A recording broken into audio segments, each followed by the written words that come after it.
failed purely on the grounds, well, largely on the grounds of public perception, and that water instead is now being used for microchip manufacture, which sort of demonstrates the purity. But what this comes back to is a public perception issue, and what, you know, will people tolerate drinking mucky water? Well, in the current scenario, no, they won't. How we address that, or whether we have to address that, how much it costs as well. David, do you want to? Yeah, I mean, just to go totally different tack.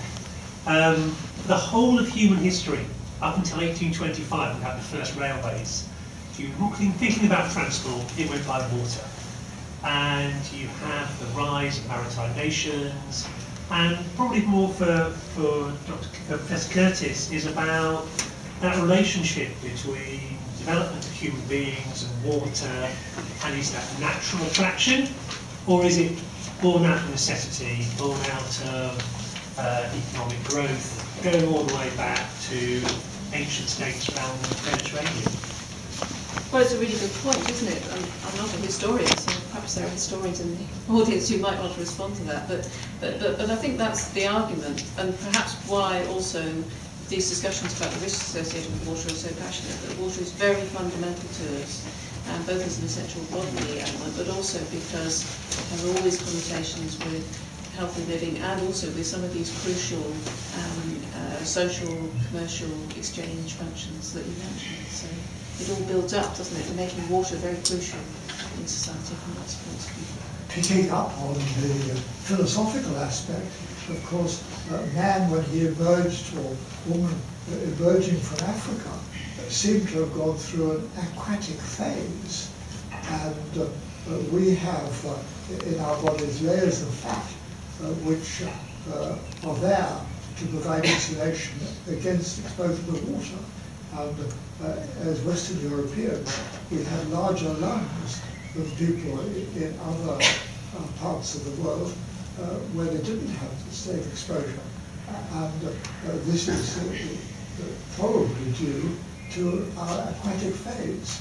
And there's an awful lot that we could say about man's evolution in relation to his exposure to water. But I would like to ask another question, quite different again, and that is, you started with the Victorians. Some of us have had the privilege of seeing ancient Roman sites and the extraordinary lengths they went to provide sanitation for people. I believe that our towns and cities still have some Roman sewers. I don't know if we use any Roman aqueducts in Britain, but can you anyone tell me how much Roman sewage works still exist? I'm not aware of any Roman infrastructure which is still being used today. But that could be my ignorance, but I'm not aware. And we're nearly ready for our meal, so we'll have brief question. Yes, brief question. Right. Yeah. Brief question. It's for Derek. You mentioned that really it was a necessity for all the water that comes into our homes to be treated. And I wondered if that was actually true, because I wondered if we could use, say, brown water for flushing toilet or other things that were much more environmentally friendly. And I wondered about that. No, I didn't say it was necessarily right for the long term. What I said was our system had been designed, so that was the way it was at present. So, for example, in terms of chemical use and all the rest of the things we're talking about, there are some aspects of it which assume that any bit of the water comes into your house, you can drink it. You know, it's not separate.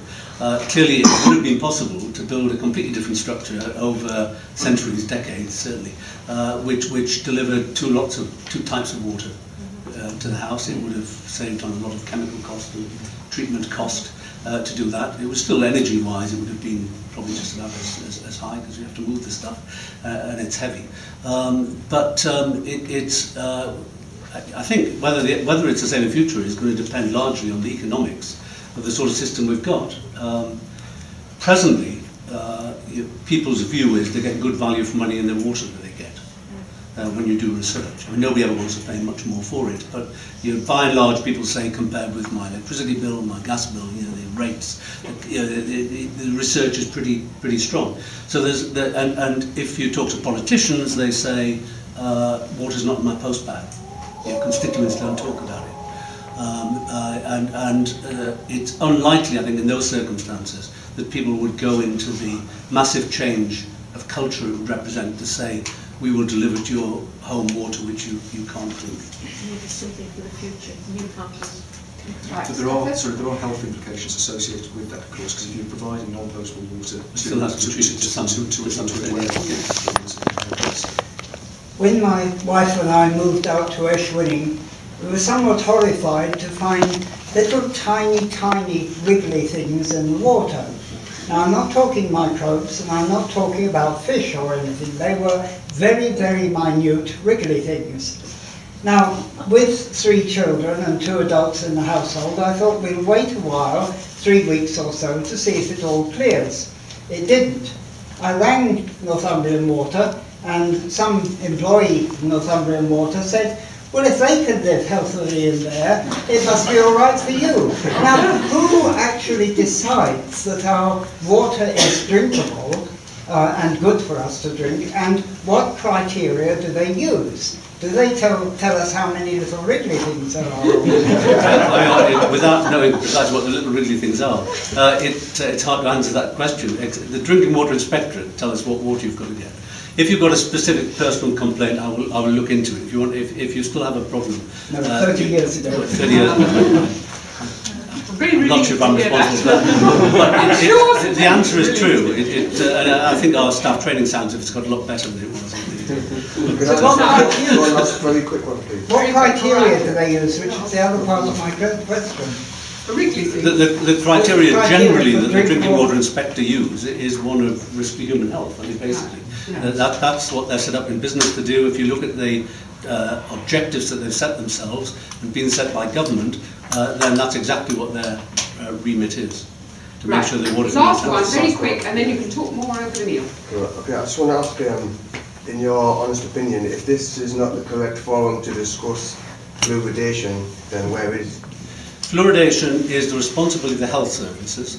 The health services, if they're going to suggest that we have fluoridization in a different place, where it doesn't exist at present, will do a consultation exercise in that place, when there will be a vigorous debate between people who think fluoridization is beneficial, that the evidence says we should do it, and then there'll be other people who say this is poison, it's mass medical. There are 2 different groups. It's poison, which will long-term do us terrible harm, or people who say, I just object in principle, because I don't want anybody putting anything in my water. They're rather ignoring the fact that people put lots of things in their water presently to do lots of what they regard as beneficial things to it.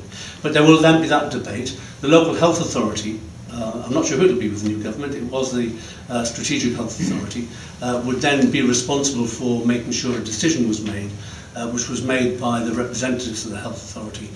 It would then be confirmed. The water company would be involved to say, can we actually separate out this geography and put fluoride in the water just for that place? If it's technically possible, which it often would be, then it would be the water company would be instructed to do it. And the water company would start doing it in a way which was approved by the authorities at the time. So that's the process.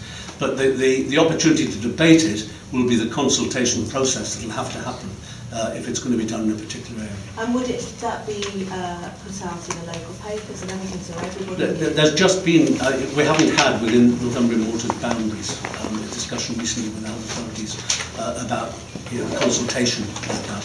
It has just been done in the northwest around Manchester.